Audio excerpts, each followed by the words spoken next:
Capítulo 5 de Lucas. Aconteceu que, ao apertá-lo a multidão para ouvir a palavra de Deus, estava ele junto ao lago de Genezaré, e viu dois barcos juntos à praia do lago, mas os pescadores, havendo desembarcado, lavavam as redes. Então, entrando em um dos barcos, que era o de Simão, pediu-lhe para que o afastasse um pouco da praia. E assentando-se, ensinava do barco as multidões. Quando acabou de falar, disse a Simão: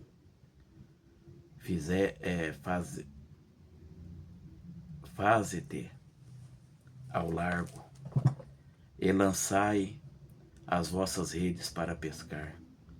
Respondeu-lhe Simão: Mestre, havendo trabalhado toda a noite, nada apanhamos, mas sob a tua palavra lançarei as redes. Isto fazendo, apanharam grande quantidade de peixes e rompiam-lhes as redes. Então fizeram sinal aos companheiros de outro barco para que fosse ajudá-los. E foram e encheram ambos os barcos, a ponto de quase irem a pique. Vendo isso, Simão Pedro prostrou-se aos pés de Jesus, dizendo: Senhor, retira-te de mim, porque sou pecador. Pois, à vista da pesca que fizeram, a admiração se apoderou dele e de todos os seus companheiros, bem como de Tiago e João, filho de Zebedeu, que eram seus sócios. Disse Jesus a Simão: Não temas, doravante serás pescador de homens. E, arrastando eles os barcos sobre a praia, deixando tudo, o seguiram. Aconteceu que, estando ele numa das cidades, veio à sua presença um homem coberto de lepra. Ao ver a Jesus prostrando-se com o rosto em terra, suplicou-lhe: Senhor, se quiseres, podes purificar-me. E ele, estendendo a mão, tocou-lhe, dizendo: Quero, fica limpo. E no mesmo instante lhe desapareceu a lepra. Ordenou-lhe Jesus que a ninguém o dissesse, mas vai, disse, mostra-te ao sacerdote e oferece pela tua purificação o sacrifício que Moisés determinou para servir de testemunho ao povo.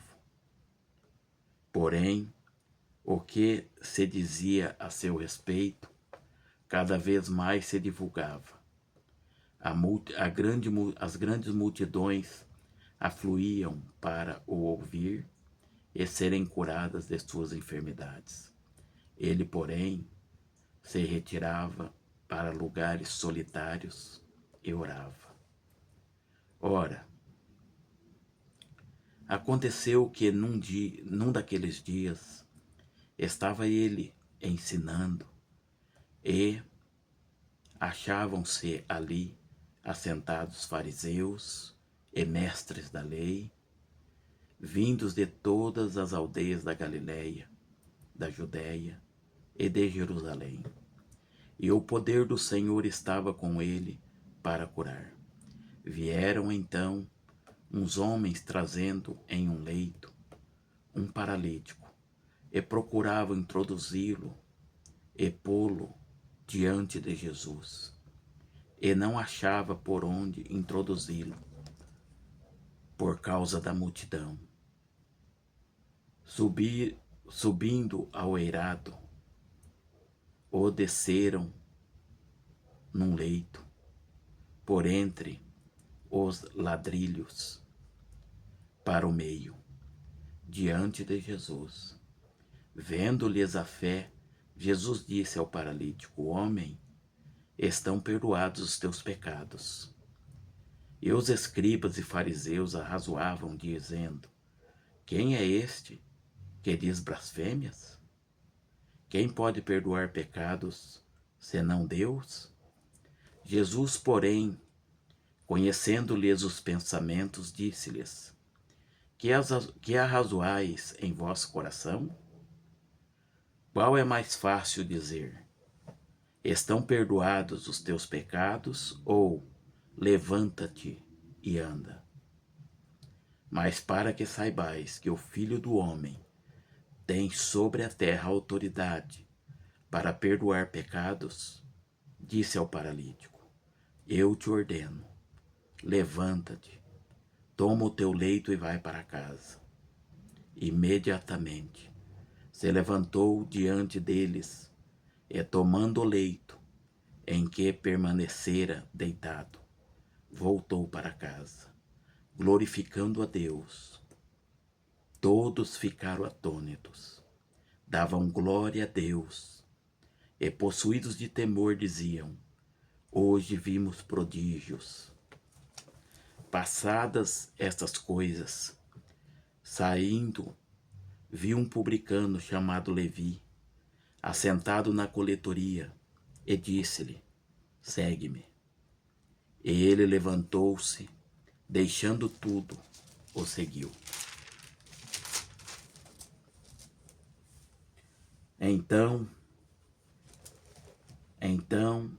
lhe ofereceu Levi um grande banquete em sua casa, e numerosos publicanos e outros estavam com ele à mesa. Os fariseus e os escribas murmuravam contra os discípulos de Jesus, perguntando: Por que comeis e bebeis com os publicanos e pecadores?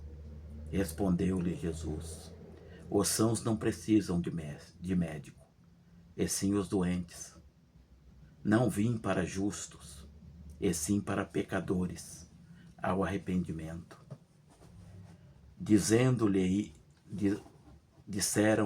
eles: Os discípulos de João, e bem assim os dos fariseus, frequentemente jejuam e fazem orações. Os teus, entretanto, comem e bebem. Jesus, porém, lhes disse: Podeis fazer jejum os convidados para o casamento, enquanto está com eles o noivo? Dias virão, contudo, em que lhes será tirado o noivo.